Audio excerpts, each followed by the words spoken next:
Hi, my name's Emily and I am using this video in order to answer the question, how did you use technologies in the construction and research, planning and evaluation stages of your products?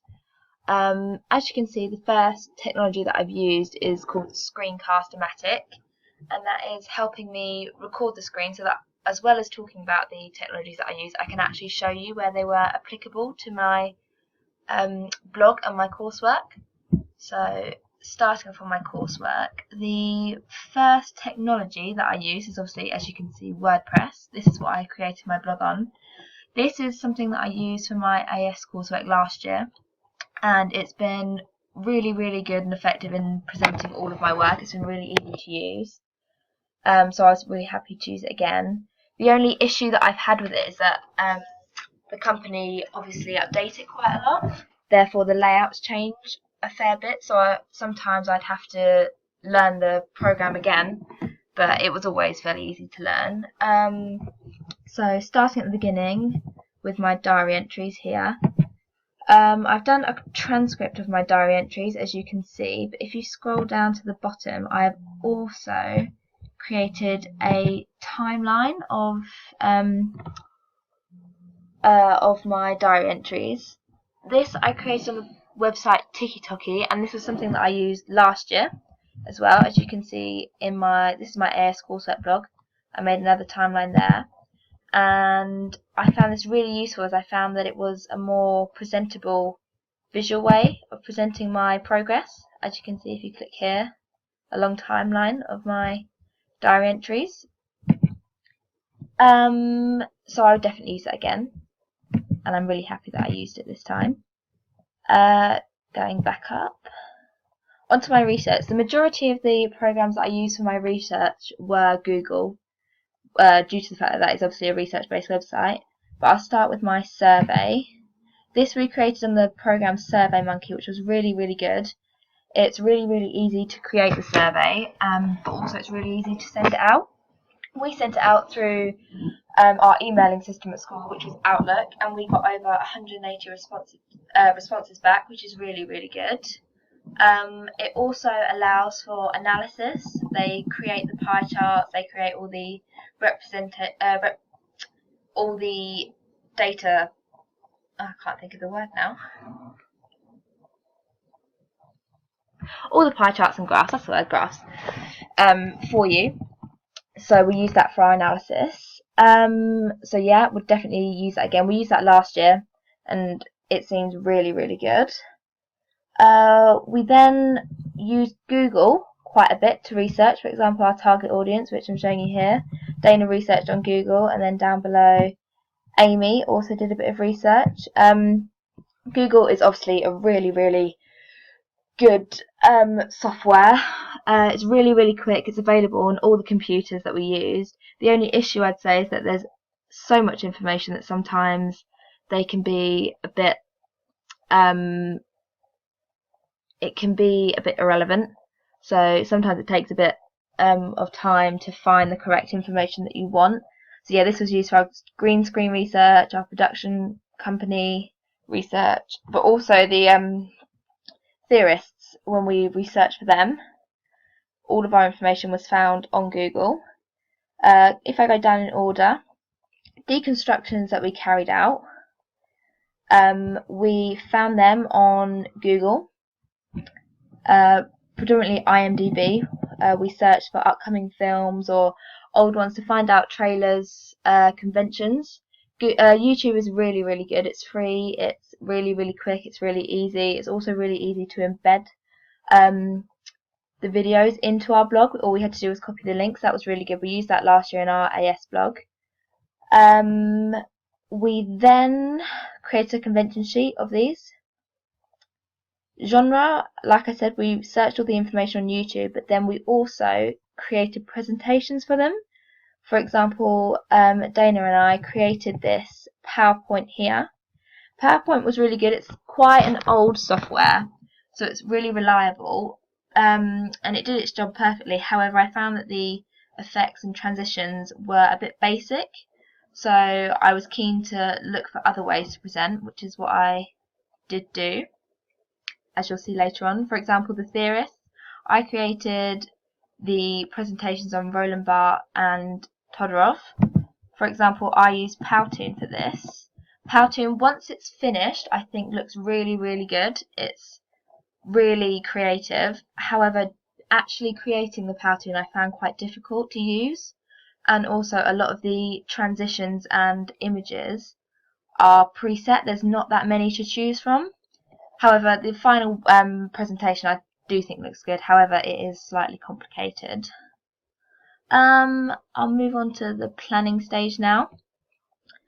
Storyboards were drawn by hand by Dana. All that we had to do there was scan them in, which was a really easy process. I then created the health and safety table. I actually did this on Microsoft Publisher and then made this into a PDF. This is because WordPress isn't very good at handling tables. A lot of the time they're resized and bits are cut out, so I felt that inserting an actual document would prove and show to be a lot clearer. Casting I also carried out. Obviously all of the information was already known, but the photos that we used, in particular here, if you can see, I found off of Facebook.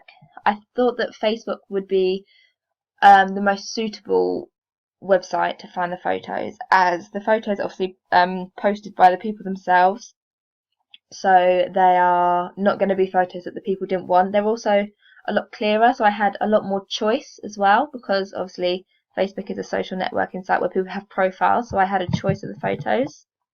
If I go back up to the top, I then carried out mise-en-scene research and planning, specifically costumes, hairstyle and makeup was all my doing. For the costumes, I googled what a typical journalist would wear, because obviously our main character Sarah is a journalist, but to actually find options I went on this site Missguided, which is a clothing website, and searched for suitable options there. I did this because I felt that the fact that it was a clothing website would mean that it was more specific and would have more options that I could use, and it also has refinery options, so I could specify what clothing type, what colour I wanted, so I found that the process was a lot quicker. I also, like I said, did the hairstyles. For this I researched mainly on Google and used celebrities, as I felt that there'd be so many photos and all of their hair would be quite different, and I'd be able to find variations. So as you can see, all of these are found on Google and Google Images, which are really easy to put into my blog. All I had to do was save them.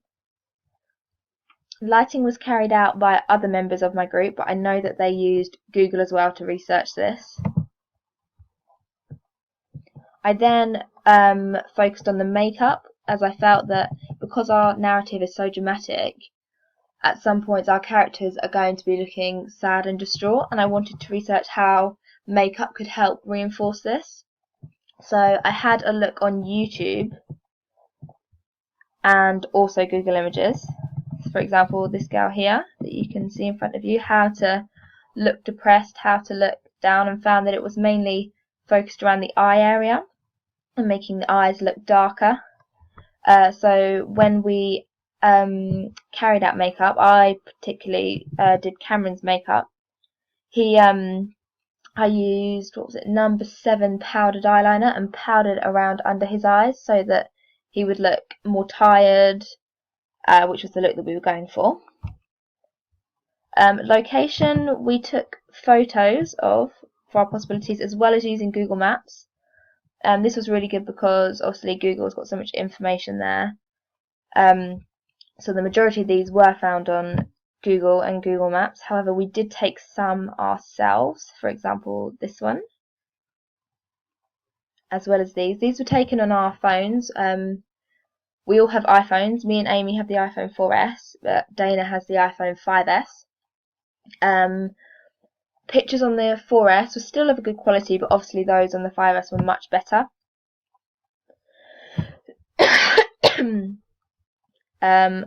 Sound, was another really important thing that we did. We spoke to our friend Will, who is a music tech student. So he created our soundtrack for us, and he used the program SoundCloud, which was really good. I didn't have much involvement in this, neither did any of us, because Will's the one who published it, but from the side of having to listen to the music and having to post it onto my blog, I found the whole process really easy. So anyone can listen to SoundCloud. I didn't need to create an account. It was really good. So I'd definitely use that again. If I just go down.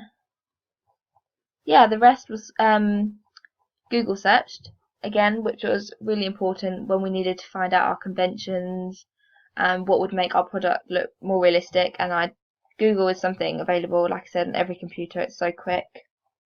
If I go on to post-production, this was mainly Amy's area. She was our editor, but I have spoken to her about what she thought of many of the other products and software. So Adobe Premiere Pro, me and Amy used this for our coursework last year, or we tried to, but we found that it was really, really hard to use. We didn't really understand it, and it kept crashing. However, this year we researched into it a bit more just to see if we could understand it, because we really wanted to develop our skills. We really didn't want to use Movie Maker again, because this didn't have very many options. We didn't feel that we'd be able to create a very high quality trailer, so we tried to use it, understood it a lot more. However, it did keep on crashing again. We managed to create our first news report here, as you can see though, but we then went on to a different program called Sarif. This was quite similar, easy to use, but didn't crash as much. We could still use the chroma key, so we could still use all the green screen research and production that we'd done, but like I said, it didn't crash as much, so it was much better. So if we were going to do it again, we'd probably use this product again. We then created our rough cut and our rough cut feedbacks. Our rough cut we put on by creating a YouTube account, the same as we did last year. This was really, really, again, effective. I love YouTube. It's so easy to get onto. It's so easy to import your video, post it on your blog, post it on social media sites to get responses. It's so social. So we definitely continue using this. And then, of course, I had to create my own ancillary text.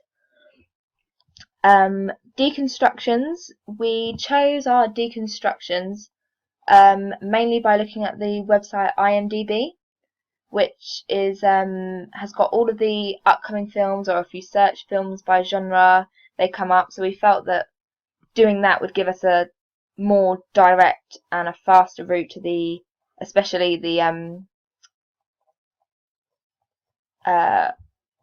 films and posters that we wanted to do. For example, film posters here. I created my film posters on Microsoft Publisher as I felt text boxes were really easy to place around the image and move about, resize.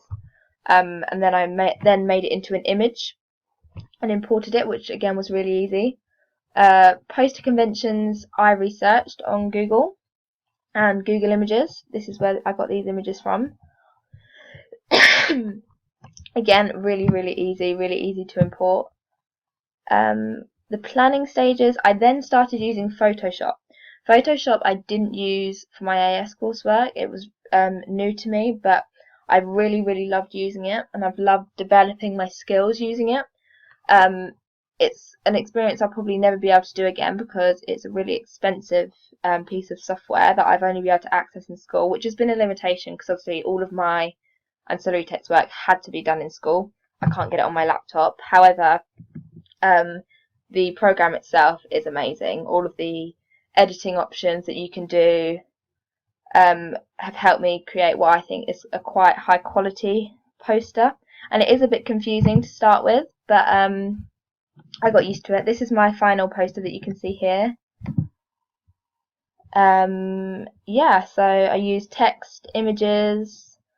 I combined two images, so you can see the sky background and the memorial here are actually two separate ones. I removed the background by going around the trees with the magic wand tool. I did a photo shoot, which is what these two characters here you can